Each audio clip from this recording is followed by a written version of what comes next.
She walked through 3 countries, bleeding through her socks, starving, yet still carrying a single cloth bag like her life depended on it.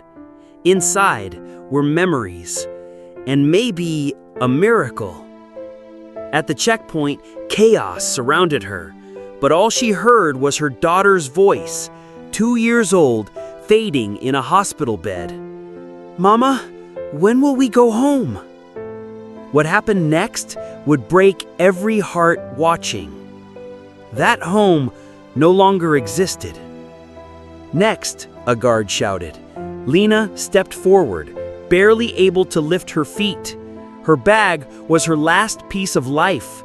Inside, a tiny pink dress, her baby's hospital bracelet, a letter she never had the courage to open, and ashes from the only home they had left. The soldier looked down at her like she was nothing. "Bag, now." She hesitated, just for a second. That second cost her everything. The bag was yanked from her hand. The zipper tore open. Her life spilled onto the steel table. First, the pink dress, stained with blood and soot.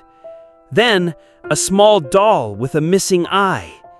Then, a pacifier covered in cracked dust. And finally, the bracelet, tiny, faded, labeled in worn black ink.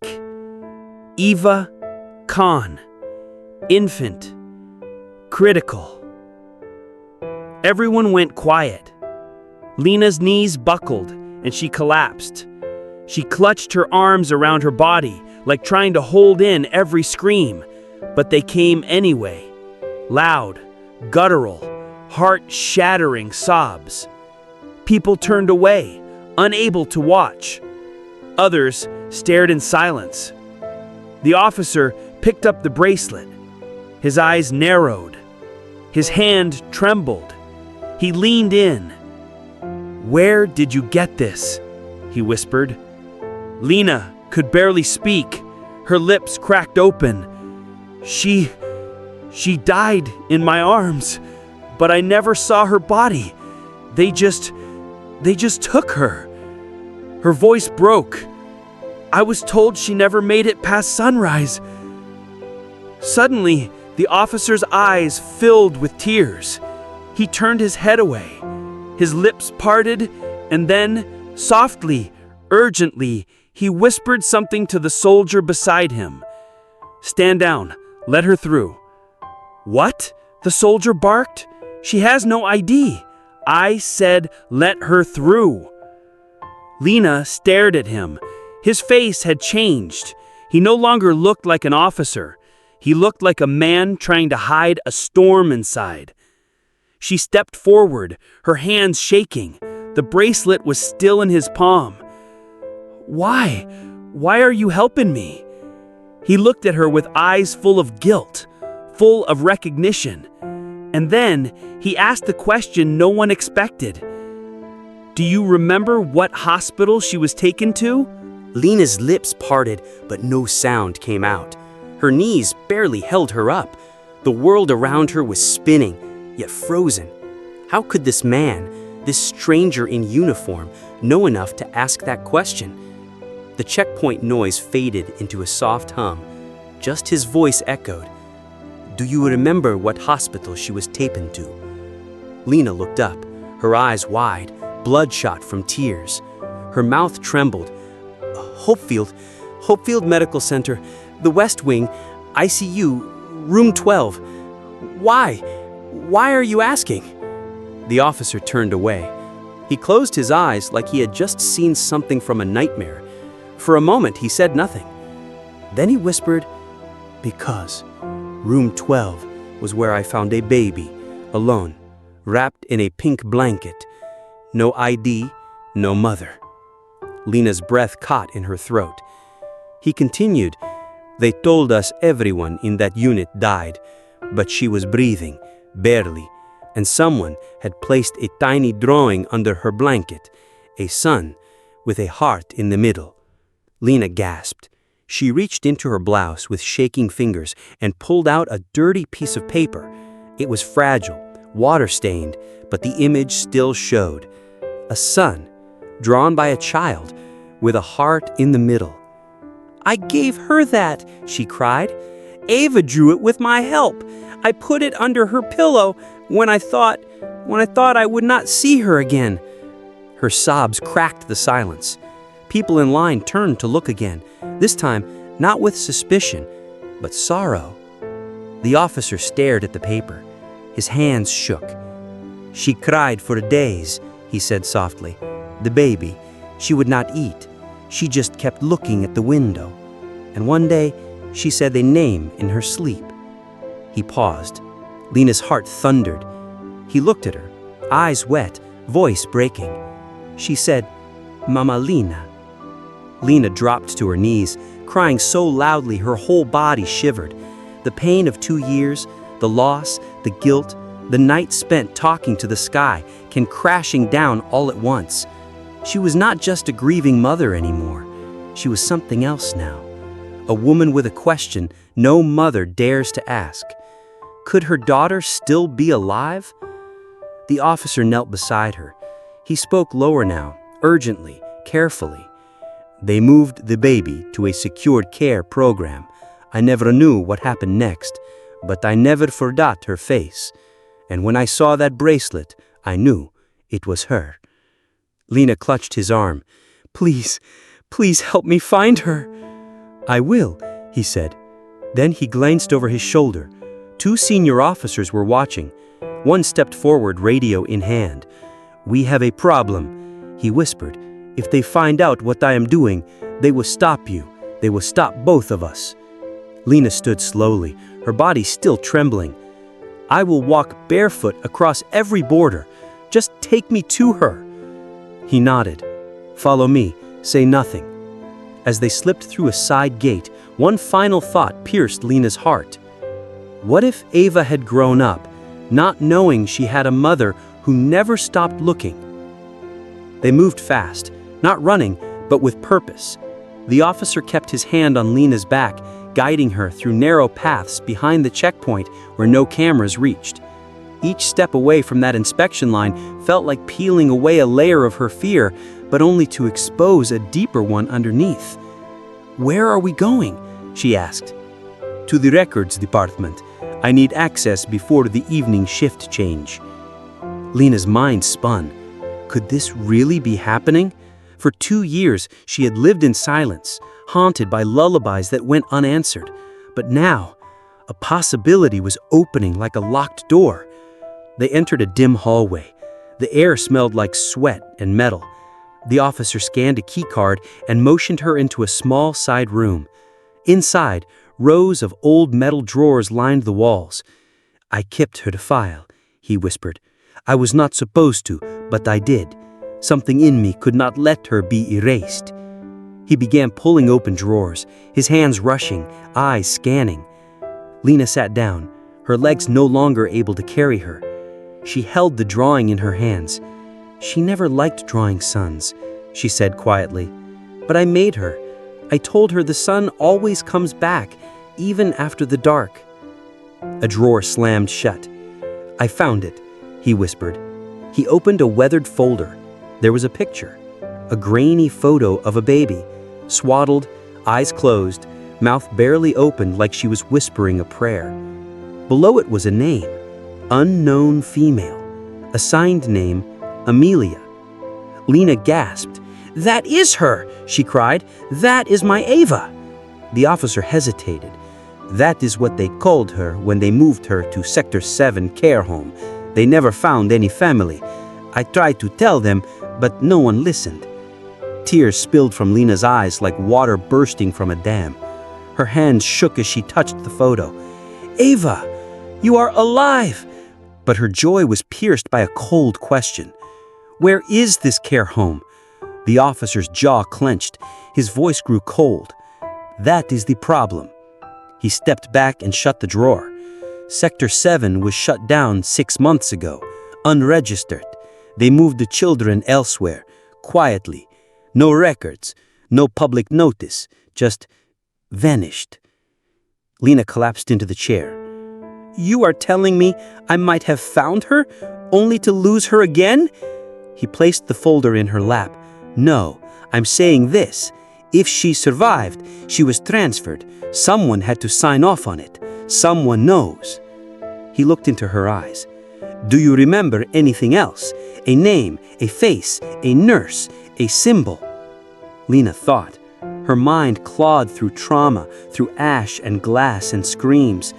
Then a memory surfaced.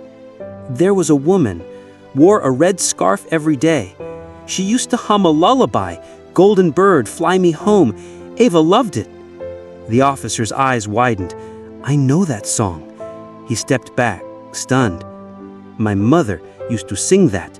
She worked at Hopefield 20 years ago. I remember that scarf. Silence fell. Then maybe, Lena whispered, maybe we are not strangers after all. His hands trembled. Maybe this is not the rescue. Maybe it is fate. But before he could say more, his radio crackled to life. Station 3, report. Unauthorized subject missing from gate 6. Search perimeter. Lock all exit points. His eyes went cold. They are looking for you. Lena stood up, her voice low. Then let them look. He turned to her. We need to leave, now. They grabbed the file. As they moved toward the rear exit, Lena pressed the photo to her heart, whispering a promise only a mother can make. I will not stop until I find you. But neither of them saw the camera in the corner, blinking red. The back door slammed behind them, and for a second, silence returned. But only for a second. Shouts echoed in the hallway they just left. Boots pounded against the concrete floor. Orders screamed through radios. They know, the officer muttered. The camera caught us. Lena's body felt too light, too weak to move, but her will was iron now. The picture of Eva clutched in her hand gave her the strength of 100 mothers. Where can we go? She whispered. The officer paused, thinking fast. My mother, the woman with the scarf, she lives 2 towns from here. If she's who I think she is, she may have answers. They darted through the alley behind the checkpoint. Dogs barked, lights flashed, a drone passed overhead, but the officer dragged Lena under a rusted canopy just in time. Rain started to fall, light at first, then heavy, blinding. It masked their escape, a strange blessing. For a brief second, Lena tilted her face to the sky. The water felt like her daughter's fingers, cold but real. Come on, he urged, we do not have much time. They boarded a stolen utility van, silent, no lights, no plates. As the van moved, Lena sat in the back holding the file, her hands trembling over the worn photo of the baby she might still call Eva. The officer kept glancing at her through the rearview mirror. His face was changing, not just stressed, but haunted. Finally, she asked, "Why are you helping me?" His hands tightened on the wheel. "Because I think my mother hid something. I think Eva was part of it." Lena's heart stopped. "What do you mean?" "I mean," he paused, "I saw something when I was young. I was 8. A child was brought to our home. A girl, barely walking. My mother said she was in between families. She stayed for only 2 days." Lena leaned forward. "What did she look like?" "She had a scar above her left eyebrow. Right here." He pointed. Lena's body went numb. She reached into her pocket and took out a tiny photo. In the corner, barely visible, a small scar above Eva's left brow. She began to sob. "That was her," she said. "You saw her." The van swerved as emotion rocked the officer. "My God, I was just a boy. I never knew what happened after that." Silence fell, heavy, sacred. Then his radio cracked again. This time, "Checkpoint Agent Kareem, your access log shows tampering. Report immediately." He turned off the device. "They know it was me. I am finished." "No," Lena whispered, "you are just beginning." The van pulled into a quiet rural neighborhood. Old houses lined the gravel road. One house stood out, painted yellow, with red flowers in the window and a wind chime shaped like a sun and heart. Lena gasped. "That symbol, I drew it with Eva." He stared. Then my mother kept it all these years. They stepped out, rain still falling. The officer knocked. A woman opened the door, gray hair, a red scarf. She saw Lena and froze. Her eyes widened, her lips parted. She whispered, "I was wondering when you would come." Lena stepped forward, tears already rising. "You knew my daughter, did you not?" The woman nodded, slowly, painfully. Then she said something that shattered the silence and reshaped Lena's world. "I did not just know her. I raised her. She is alive, and she believes her mother is dead." Lena stood frozen. The woman with the red scarf, eyes soft, aged and tired, had just spoken the words she had waited 2 years to hear. She is alive, and she believes her mother is dead. The rain had slowed to a whisper outside, but inside Lena, a storm raged. "Why?" she whispered. "Why would you keep her from me? Why would you not tell her the truth?" The older woman took a step back and gestured them inside. The house was warm, dimly lit, with photos along the walls. Most of them children, foster kids, survivors, lost souls. "I did not know your name. When they brought her to me, she was barely conscious. The transfer file said her mother died during a bombing. It was signed, official. I believed them." Lena's hands clutched the faded paper in her pocket, the sun and heart Eva had drawn. "I was buried under rubble. I clawed my way out with blood in my eyes, screaming her name." Tears ran freely down her face. "I lived for her, slept in alleys for her, begged strangers for food, not for me, but because I believed, somehow, she might still breathe."